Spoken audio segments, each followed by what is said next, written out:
and welcome back to another episode of Unglamorous Truths, the podcast about making it in the entertainment industry. I'm Chandra. I'm Amebit.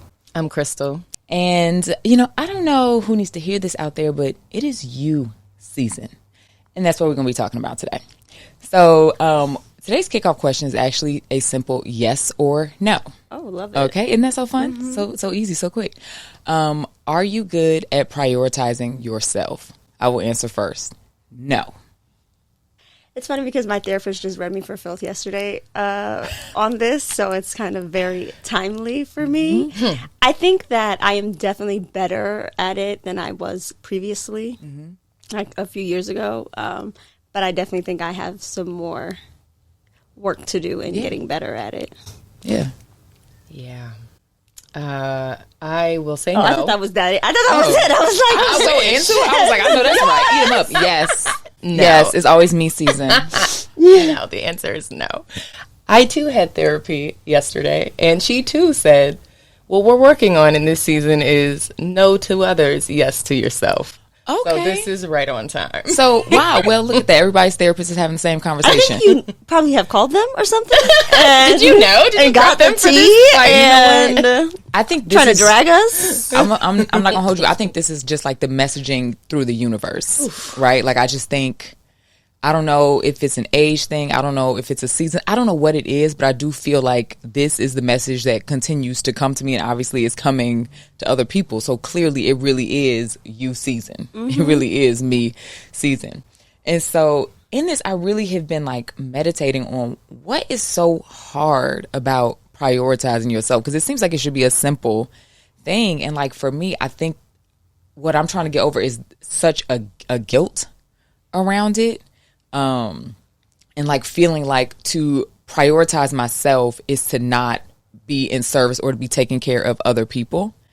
And like, I don't know why, but it makes me feel bad. Like for you guys, what do you think is difficult about prioritizing yourself? Per my therapist's opinion, she said that it naturally happens like that with women because of the nurturing side.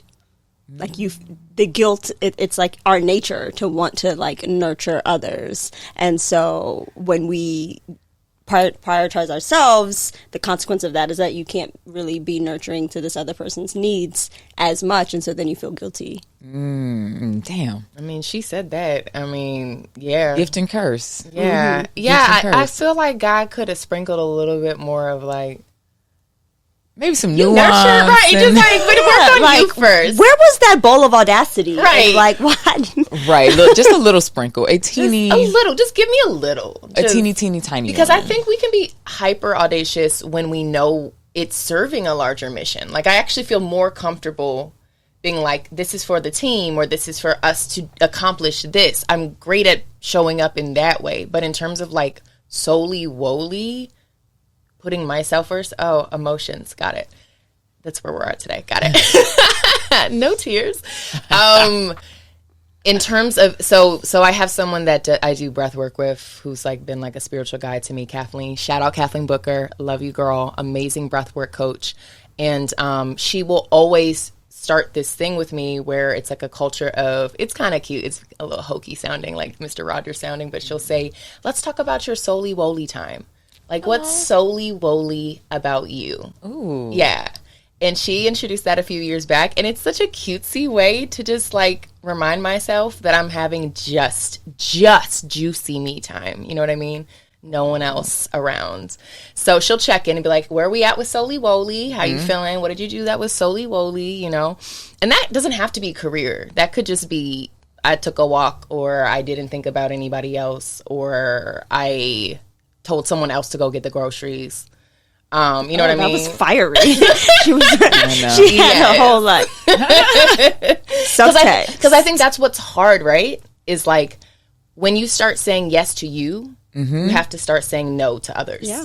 Yes. And that is when you have to create those boundaries. Yeah. And that is when you have to start being what could be seen as unlikable or making other people uncomfortable, being unreasonable, which you're not. I'm sure you're actually probably not. You're probably just standing up for yourself.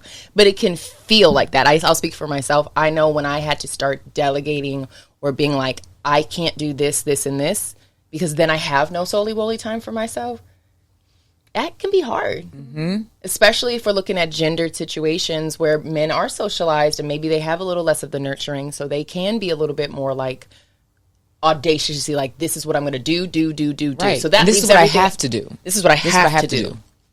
Yes. For myself. Period. For myself. I think it's definitely sometimes that too, like the unlikable. I don't want to be unlikable. And I don't want to hurt people's feelings. And I don't want to, oh, this bitch never show up. But then also I feel like the other part too is it requires a lot of discipline, I think, to really step into like a me season space, because it is, saying yes to yourself, but it's saying yes to yourself over and over and over. And I feel like that is kind of hard too, to like set the boundaries, not only with other people, but also with myself. Like I will slip and I'll be like, oh wait, no, bitch, that was supposed to be about you. So I think that's like definitely a space I've been working on, just the discipline of it. And even things that, because sometimes it's like things that are about me, but they're not necessarily things that I want to do, even like exercising, right? Like I don't enjoy working out. It's not fun. I don't really enjoy being like physical these days, even though a friend just told me that, she was like, oh, you must have been good at gym because you're naturally kind of very athletic. And I was like, thank you so much. She noticed how good I hopped up the rock there. I was like, yes. But still, like, I do feel like that is still about me, because a goal is to get healthier. Right. And that's like an important thing for myself. So that requires you got to get the fuck up and you got to work out, which I have done 2 days in a row. I'm very sore. But I feel like just the discipline is like tricky. Like, what do you think for you, Meb, is like the hardest? I don't know, like the. I do agree about the discipline. And like one thing I do say to myself is like, girl, you got to be strict about you. You got to be strict about you. And like, because I think in the past, it was about trying to control other people. And then once I've learned, like, I can't control nobody and I got to let things be, it's just, okay, well, then that's where that strictness has to come here. I may not control what you're doing over there, but I can very well control what the hell I tolerate over here. And so it is about setting those boundaries. And like, I mean, like, have I lost relationships because of boundaries? Absolutely. And am I better for it? Absolutely. And do I have any regrets about it? Absolutely not. And so I think that is where I think I've made so much more progress. Yeah. In the, like, that does not serve me. And I know who I'm going to be at the end of that yes. And I don't like her. I don't like her. She's stressed out. She's hurt. She's resentful. And like, that's also like, that's not a good her for you either. Yeah. Yeah. It's so wild. Like I prayed. I asked God to remove anything from my life that does not serve me, and it has definitely been happening. But it's so, I was like, like a few weeks, I started getting shocked at myself the way I was trying to like grab and like, I was like, wait, hold on. No, that's a part of who I am. And I was like, that's a part of who you were. Like that's not a part of who you're becoming. Mic like, drop. You have to step into this. You prayed for this, right? And it's here, and it's just so crazy. But like you were just saying, Meb, I do feel better. Like, and I think that is that was on the other side of choosing yourself. There's a calmness and there's a trust almost, like I can trust my opinions about things or my like visions about things because I know that I've taken the time to really sit in them, and I haven't been trying to be concerned about how to be everywhere and do everything for everybody else. In talking to my therapist, like one thing that she illuminated to me in like a situation where I was like, because one thing I like to do is to take accountability and analyze, like, how did I show up? You real good at that too. How did I show up here? And I was like, honestly, like, I really don't feel like I failed this situation in any way. And she's like, you may not have failed the situation, but you failed yourself. Why did she say that? Ooh, Naomi be getting you on that, boy. Turn you my up. ass. She was like, you failed yourself because there were things that you saw early on that didn't service you, and you didn't cut them out because you were being compassionate. You're being empathetic, but selfishness is there for a reason. And that was a time for you to activate your selfishness. Because you'd be like, I see that you're going through a hard time, and I see that that's hard for you, and I feel for you. That doesn't mean that you need to come and pollute what the fuck I got going on over here. Yeah. It's so crazy to think that the word selfishness has turned into this nasty word. When if you break it down linguistically, Like, literally self-ishness. Like, it's just being about yourself. Like, obviously you can do that too much, but like, there's nothing wrong with being about the self. Yeah. And I feel like we are shamed to think there's something wrong with you. And it's crazy because in today's world, you literally gotta be. It's not about being selfish in this like screw everybody else way. It's just like everything moves so fast. The pace of capitalism, the pace of just making sure your projects go, the pace of having to juggle and balance it all. I honestly feel like it's more than it was for our parents. I don't know. I can't, I'm not my mom, but I feel like it was slower, and I feel like life has sped up. Yeah. Well, I think some of it too is like, and this is a whole nother conversation, but I think it's like also the bombardment of information makes it, you know what I'm saying? Because you're kind of always preoccupied. It's like hard to focus on yourself when the minute you open your phone, it's 32 million people texting you. I'm also DMing you. Also, the news is bombarding you. Can't figure out how to turn off your news app. You know what I'm saying? So it's just so much overload of things that you can pour into that it's hard to take a beat and be like, actually, no, I'm gonna just pour into myself. Yeah. Right now. Which, you know, to discuss, like I know we've been discussing on a personal level, but to discuss on an artistic level, I'm at a place where I'm really like, this is so necessary right now artistically. Like, and I think what kind of even started this for me is I guess I just started to feel like I could not even hear what I wanted to do. You know, when people ask like, well, what do you want to do? Like what, you know, when your manager or whatever, just like, well, where do you want to be? Like, what do you want to be? And it was hard to even hear that because I feel like it just was, my thoughts and energy was so all over. And so like artistically, I feel like in terms of honing in on your voice, honing on to the vision for yourself, like making the decisions that are best for you and not everybody else. Like I feel like you really do, or at least I feel like I really do right now have to be in such a me season space. It's a tricky journey. But I do feel like isn't it so much quieter? Like, you know, in what way? Like just period, like spiritually, like when you're just. Yeah, I think when you start saying no to others and clearing out the garbage and whatever's just not serving you anymore, I know for myself, I'm just with myself more, right? Like I feel like because I'm following my own path, I have to be with me. And like that sounds like a lot of stillness. That sounds like a lot of like, it's not lonely. I enjoy it, you know. I be hanging out with God most days. I'm just like, you know, we just be hanging out. That's the one, hun. You know what I mean? We just be like, what you doing? Okay, I'm cooling. You know? Alone, but not lonely. Yeah, I'm not lonely. I am quiet, though. Yeah. I have to listen, you know? So what are things you guys do to, like, ensure your you time or ensure, like, the pouring into yourself? Nothing too personal that you don't feel comfortable sharing, but, like, what are some, I guess, kind of some, like, small, like, tips, ways to, like, check in with self? Mine is actually very counterintuitive to who I've been my whole life, but you guys aren't going to believe this. It's mornings. Oh, I know. I saw, girl, you was up early. I know. said, my God. I know. And you know what? I am not a morning person. I am a night owl. I wish the world operated really between 10 p.m. and 4 a.m. because to me, those are the hours of life. You know, this is exciting.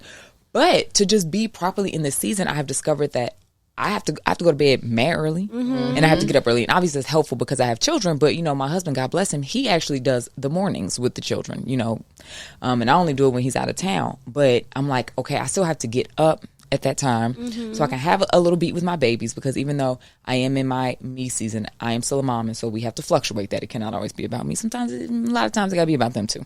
So I gotta get up early, kick it with them for a little bit.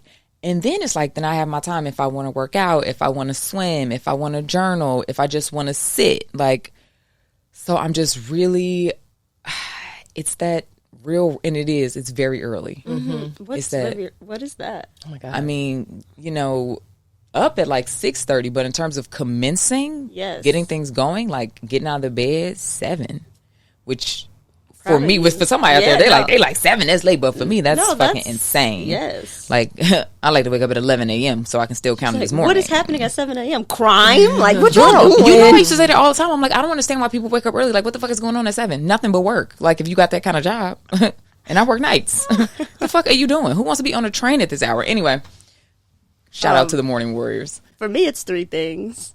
My morning coffee. Well, I generally do wake up and like. Thankfully, my mornings are very quiet, and I'm very blessed to have designed my life in this way.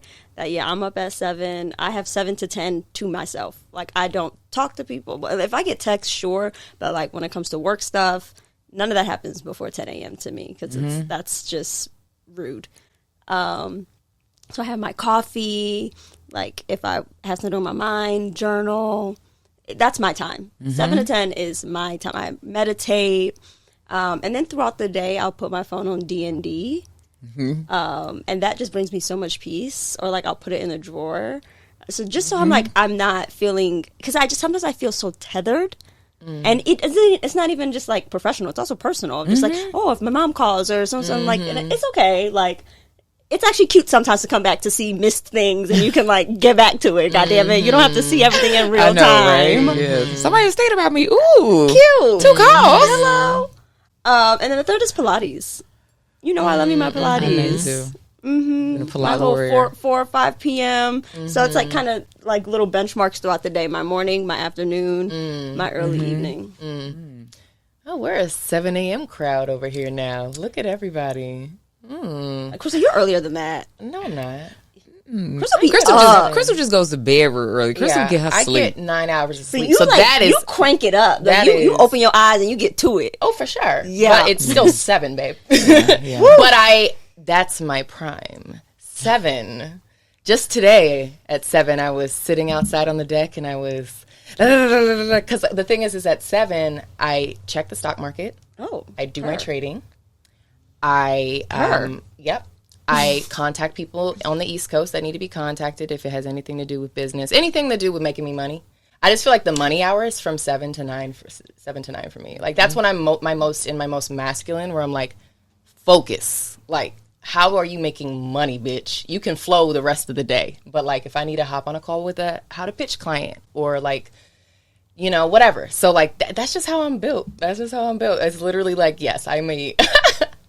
I joked with someone the other day about how I probably shocked you at like when I stayed over. Yeah, I think so early. She be up. Like I'm like when I say 7, I mean like hello world 7. No. She's clickety clacking because people have other waves of energy late, and I'm not that person.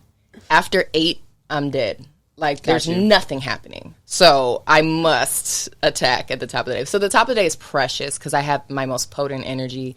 And then I would say, in terms of solely time, doing things that don't require the phone, putting the phone away, taking a drive, or going to a trail, something where it's just like, I have just this for me.